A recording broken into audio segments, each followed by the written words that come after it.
Here is example 2 of getting the equation of a sine or a cosine function from the graph. So if you want a copy of this worksheet to follow along with, go ahead and check out the video description here. There's a link in there. You can click that link and open up this worksheet, print it out, and follow along if you'd like. So example 2, find an equation for the given graph. Write the equation as a cosine function with the phase shift. So it's going to be pretty similar to example 1, but in example 1 we had a sine function, but we're still going to follow these same steps here. But since we have a cosine function, some parts are going to be a little bit different, but we'll talk about those when we get there. But for now, the equation is going to be a cosine function with the phase shift. So our general form is going to be this right here, y equals a cosine omega x minus phi plus b. So let's go ahead and write that down, just for our own reference. So that's y equals a cosine omega x minus phi plus b. Okay. So our goal here is to figure out a, omega, phi, and b, and then once we have all those values, plug them all into here, and that's going to be our answer. So step 1, find the vertical shift b, if any. Okay, so that step's the same whether we have sine or a cosine or a phase shift or no phase shift. We find b using this max y value plus min y value all divided by 2. Okay. So if we look at our graph here, what's the maximum y value? We see that it's 4. Okay, the maximum y value is 4, and the minimum y value is -6. Okay, so b is going to be the max 4 plus the min -6, all divided by 2. Okay. 4 plus -6, that's 4 minus 6, which is -2. All divided by 2 is -1. Okay, so then b equals -1. Okay, that's great. That's it for step 1. Now step 2, find the phase shift phi over omega. Okay, so this is going to be a little bit different with the cosine than it is with the sine. So we did the sine in the previous example, so we're only going to talk about the cosine now. But since it's a cosine function, what we want to ask ourselves is where, so we're looking for the phase shift. Remember, phase shift is a horizontal shift to the left or to the right.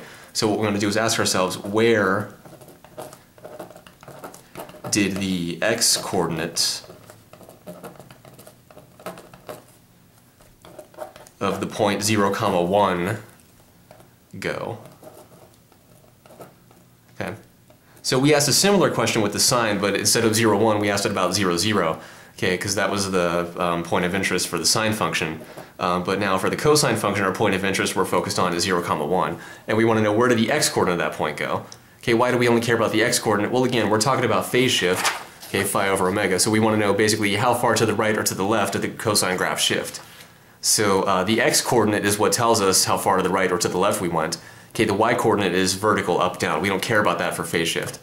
Okay, so that's why we only care about the x-coordinate. Okay, so let's look at a graph of just a plain old cosine function. So here, this is y equals cosine of x, plain old cosine of x. So, and then here's the point 0, 1. So we want to know, basically we want to find out where this point moved to. And then the x-coordinate of that point is what we want to look at. So if we go back to our graph here, basically there is more than one right answer. Okay, so we could choose, what I like to do is choose the point that's closest to 0, 1. So here's 0, 1, and the points, so 0, 1 is basically sort of like at a peak here, it's at a max. Okay, so it's at pretty much right where everything turns around. So we want to find a turning point on this graph that's closest to 0, 1. Well, that's right here at -2, 4. Okay.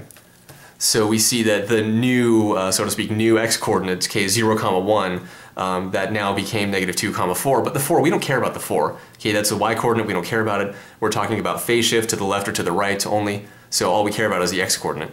Okay, so the new x-coordinate, so to speak, is -2. Okay, so where did the x-coordinate of 0, 1 go?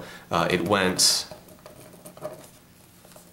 to x equals -2, which is 2 units to the left. Oops, 2 units to the left. It's hard to spell in all capitals. Okay, so 2 units to the left. So then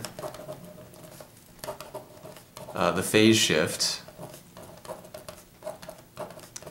is phi over omega equals -2. Okay, it's -2 because we go 2 units to the left. Okay, so that's why the phase shift is -2. So a positive phase shift means you move to the right, a negative phase shift means you move to the left. So since we move 2 units to the left, the phase shift is -2. Okay, And remember, the phase shift is phi over omega. So we talked about that in an earlier video, a couple videos ago, I guess. We defined that there. We did some examples with it. The phase shift is phi over omega when the equation is given like this. Okay. Okay, so now you might be wondering, we did kind of briefly mention it, and it's a similar thing for the sine function, but do we have to use this point? No, we don't. We could have used this point, 6, 4. Okay, then we would say the phase shift would be positive 6, because the answer to the question would instead be it went to x equals 6, 6 units to the right, so the phase shift would be 6.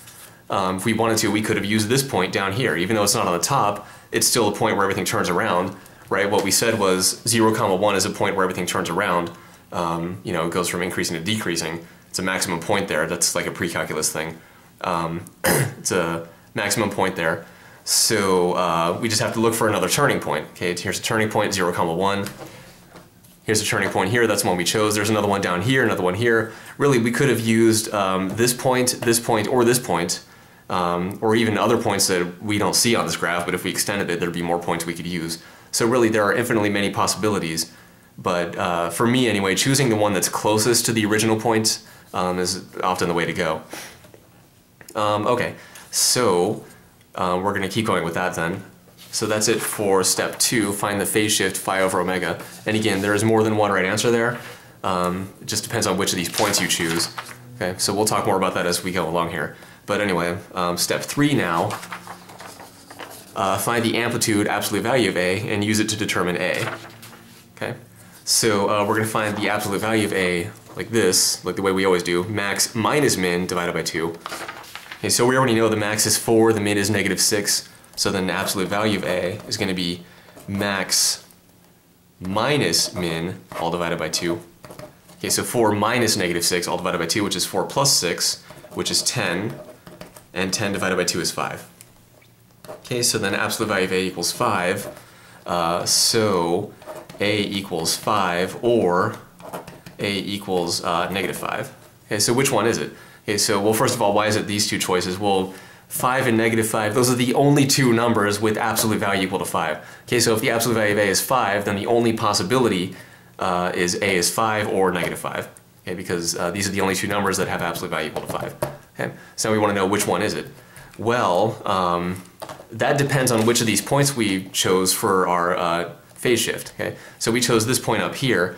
Now this point is up on top. Okay, it's on top. It's a maximum point, which means A is going to be positive. Why is that true?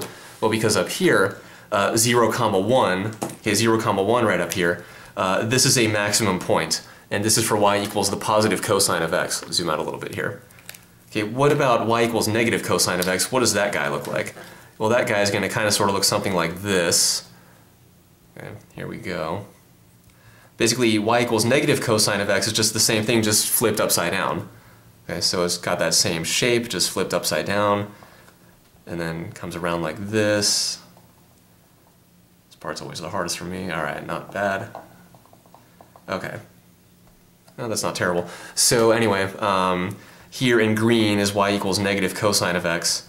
Okay, so notice on the original red function here, okay, following along here, y equals cosine of x, 0, 1 is our point of interest. Now if we take y equals negative cosine of x, that all gets flipped upside down, and our point of interest becomes 0, negative 1. Okay, so with a negative number in the front here, okay, with a negative number in front, we're looking at a point on the bottom here, a minimum point. With a positive number in front, we're looking at a point on the top. Okay. Well, what are we looking at here? This is our point of interest we chose, so we're looking at a point on the top, so our number in front, our A, has to be positive. Okay. If we chose this point down here, remember we said that the phase shift would have been positive 2, right? The phase shift would have been positive 2. But if we chose this point down here, then our A would be negative because this is a point on the bottom, it's a minimum point. And for a minimum point, point of interest here, that's going to have a negative number in the front, okay, negative A. But again, we chose this point. So if we chose this point, we'd still have a positive A. But if we chose either of these 2 points here, it'd be a negative A. Okay, so that's just something else to keep in mind. So that's how we think about it for a cosine function. It is a little bit different for sine, and we talked about that in the previous example. But anyway, for cosine, that's how we do it. So if our point of interest that we're looking at, that we use for the phase shift, if that point is a maximum, take a positive A, because positive cosine of x has that 0, 1 on the top. It's a maximum. And if this point of interest that we chose for the phase shift, if it were on the bottom, if it were a minimum, then we would choose a negative A. Okay, A would have to be negative because with the negative number in front here, negative 1 times the cosine of x, that's 0 comma negative 1 here. Okay. So remember this negative cosine of x, that's just a short way of saying negative 1 times the cosine of x. So this just has a negative number out in front of it, which flips the cosine upside down, which puts this point of interest down here. But again, for us, our point of interest is up here, so we take a positive A. Okay, so because of everything we just said, A has to be greater than 0. Okay, so if A has to be greater than 0, and if A has to be this guy or this guy, then A has to equal 5. Okay. And so again, A must be positive because our point of interest is up here, and for a plain old positive cosine function, y equals positive cosine of x, the point of interest is on top. Okay, it's a max, not a min. If it were a min, we'd have a negative cosine thing going on, and the number in front would have to be negative. Okay, but again, it's positive, it's up here, because we chose this point. Okay. So it has to be positive. Okay, now in case you're wondering if it feels or seems weird that our answer would change depending on just what we chose, you know, it's still, why would it matter depending on what we chose? It's still the same exact function. Why would it be, why would it give us a different answer? Well, that's pretty much because of the periodic properties of trig functions, cosine in specific. It's because of the periodic properties. You could use the fact that if you just have a plain old cosine function, if you move 2 pi units in either direction, you're going to get the exact same thing. So basically, if you use those periodic properties, you can rewrite this to make it look like a different function. It'll have different numbers and everything, but you'll really be describing the exact same function. Okay, so that's kind of one of the nice and interesting things about trig functions is it looks, you know, you could write something down that might look different, but it'll probably be this, or it could be the same thing because of periodic properties and things like that, and other properties. Okay, so trig functions work kind of nicely like that, but the downside is it could be kind of confusing sometimes. But most of the time it's nice to have those properties. It simplifies things that you have to do with them. Anyway, moving on with this. So, but yeah, if you did choose a different point here, you would get a different answer to have different numbers, but it would describe the exact same function. Okay, so it would look different, but it would be the same thing. So just want to point that out there. But anyway, continuing this example using this point up here. So we have A equals 5. Now that's step 3. Step 4, find omega from the period and use omega to find phi. So we have to figure out what the period is. So remember the period, what we have to do is look for one complete cycle on the graph. So let's zoom in a little bit. So a few different places we could start and stop, but it's, let's maybe start here at -6 comma -6, and then we'll, if we trace this along all the way up to here, and we see that once we get here to 2 comma -6, everything starts repeating. Okay, so if we continue to follow along over here, we see that the same pattern is going to start happening here. Okay, the pattern is going to start repeating. Okay, so one complete cycle is going to be this piece of the graph right here that we're looking at, starting over here, going up here, and ending down here. That's one complete cycle. Okay, so what is the length of that? So we got to figure out the length of that. So the length of that is, let's see, here. So that's our period. It's t, which equals the right minus the left. So 2, okay, the right x value minus the left x value minus -6. Which is 2 plus 6, which is 8. Okay? So again, that's how we always do it. Right x value minus the left x value. That gives us the distance between them. Okay, that's the distance between these guys. Basically, we're looking at the distance between these 2 points here. 2 comma -6 and -6 comma -6. So it's just a straight horizontal distance. So right minus left. 2 minus -6 is positive 8. Okay, so our period is t equals 8. Now, also in general, for cosine functions, t equals 2 pi over omega. Okay. Now, in more generality, it's really the absolute value of omega. But again, just like when we were doing this kind of stuff without a phase shift, and also just like in example 1, we can drop the absolute values. It's 2 pi over the absolute value of omega, but we can drop the absolute values here because we already worried about positive and negative when we did A. And if we take omega to be negative, we can simplify with the even property of the cosine function and things like that, so we don't have to worry about that kind of mess here. And again, we could do that, but it'd be a little more complicated with the phase shift. It's still possible, just a tiny bit more complicated, and also we already worried about it, again, with the A, so let's not worry about it here. So we just take omega to be positive and everything will be fine. for this sort of thing here. Okay, so these two things together imply that 8 equals 2 pi over omega. Again, because the period is 8 and the period equals this thing, so if these two things both equal t, then these two things have to equal each other. Okay, so multiply both sides by omega and divide both sides by 8.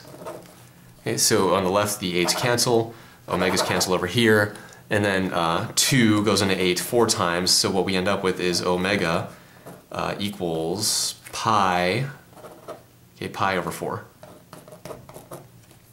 Okay, so there's our omega. Okay.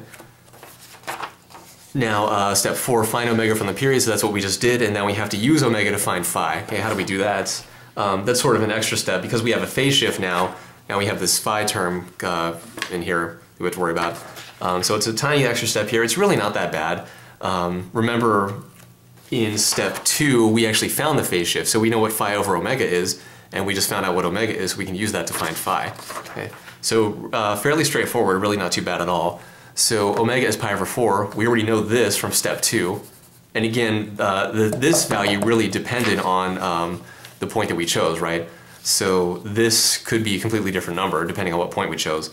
But anyway, omega is still going to be the same. Okay, omega, it's related to the period, so the period's not going to change depending on what point you look at. Okay, the period will be the same. But your phase shift, you can sort of take that to be you know, you could choose a different point and get something that looks like a different phase shift and really would be a different phase shift, but you're describing the same function because of the periodic properties. Okay, so anyway, we talked about that already. So phi over omega equals -2. Okay, phi over omega equals -2. And omega equals pi over 4. So omega is pi over 4, take that, stick it into here. So then phi over the quantity pi over 4 equals -2. Okay, so multiply both sides by pi over 4. So then pi over 4 cancels over here, and then what we have is phi equals -2 times pi over 4. This 2 goes into 4 2 times, so we have negative pi over 2. Okay, negative pi over 2. Okay, so that's what phi is, negative pi over 2. Okay, now that's it for step 4. Find omega from the period and use omega to find phi. Now step 5, really not a real step at all. Substitute a, b, omega, and phi in the appropriate equation. So we already know the appropriate equation because we were told it's a cosine function. Okay, so we know we're going to use this. So now we know a, omega, phi, and b, so we're just going to toss those in there. So a is 5, omega is pi over 4, phi is negative pi over 2, and b is -1. Okay, so then what we have is y equals 5 times the cosine of omega x, which is pi over 4 x, minus phi. Remember, phi is negative pi over 2, and then -1. Okay, so we really shouldn't leave our answer like that because it's not simplified. Okay, so here, remember, this is a omega x minus phi, and then minus b here, right? A times the cosine of all that. Okay, so remember, it's omega x minus phi, so omega x minus phi. Okay, remember, phi is negative pi over 2. Okay, so if we simplify, that's going to be y equals 5 times the cosine of pi over 4 x, and then minus negative becomes plus, so that's plus pi over 2. And then -1 is just -1. And that's our answer here. So I want to point out, what if we didn't use this point here? What if we chose this point instead? If we chose 6, 4, what would be different? Okay, so that's really it for this example. If you're curious what would be different if we chose a different point for the phase shift, we'll talk about that a little bit. We won't go through all the same details. Actually, not much is going to change. What I'll do is I'll talk about some of the details. I'll give you what the function would be, and if you're so interested, you could graph both of them together and see that they really are the same thing. Okay. So anyway, if we choose this point here, this is 6, 4. So then what would be different is this, instead of x equals -2, the new x coordinates for 0, 1, the new x coordinate would be x equals 6. Okay, x equals 6. So this would be x equals 6, then we have 6 units to the right, so then the phase shift would be phi over omega equals +6. Okay. That wouldn't affect a at all because we're still up here on the top, we still have a max, so a would still be positive. Omega is the period, which doesn't depend on which point we look at for the phase shift. The period is the same no matter what for one function. So omega would still be pi over 4, but phi would be different, okay? Because phi, we got that from phi over omega. So if phi over omega were 6, remember if we use this point, phi over omega will be 6, what will happen? So then phi over omega equals 6. Okay, again, what are we doing now? We're just talking about how would things be different if we use this point for the phase shift instead of this point. So forget about this point now, now look at this point. So phi over omega would be 6. Omega is still pi over 4 because it's related to the period. Okay? So we just do phi over pi over 4 equals 6. Multiply both sides by pi over 4. Okay? So then cancel, cancel. 6 pi over 4 simplifies to 3 pi over 2. So then phi equals 3 pi over 2. Okay, phi equals 3 pi over 2. And then b is still the same, a is still the same, omega is still the same. So really what we would have is y equals 5 times the cosine of omega x minus phi. So pi over 4 x minus 3 pi over 2. Okay, and then minus 1 for the plus b. Okay. So if we used 6 comma 4 instead, this would have been our answer. Okay. So it looks a little bit different, right? It's really all the same except instead of a plus pi over 2, we have a minus 3 pi over 2. But because of the periodic properties for cosine, it really is exactly the same thing. Okay. So if you want, you can graph this function in this box and this function in this box. You can graph them together on a set of coordinate axes, and you'll see you're only going to get one graph because really they are the same exact thing. Okay? So anyway, that's example 2. Also, if we use this point instead or this point instead, we get something else, even something completely different from these, and a would have been negative, so it would have looked a little more different. Anyway, just want to point out that there are multiple answers you could have here, just depending on which point you use for the phase shift. Anyway, that's example 2 of getting the equation of a sine or a cosine function from the graph with the phase shifts. And one answer here, and another answer down here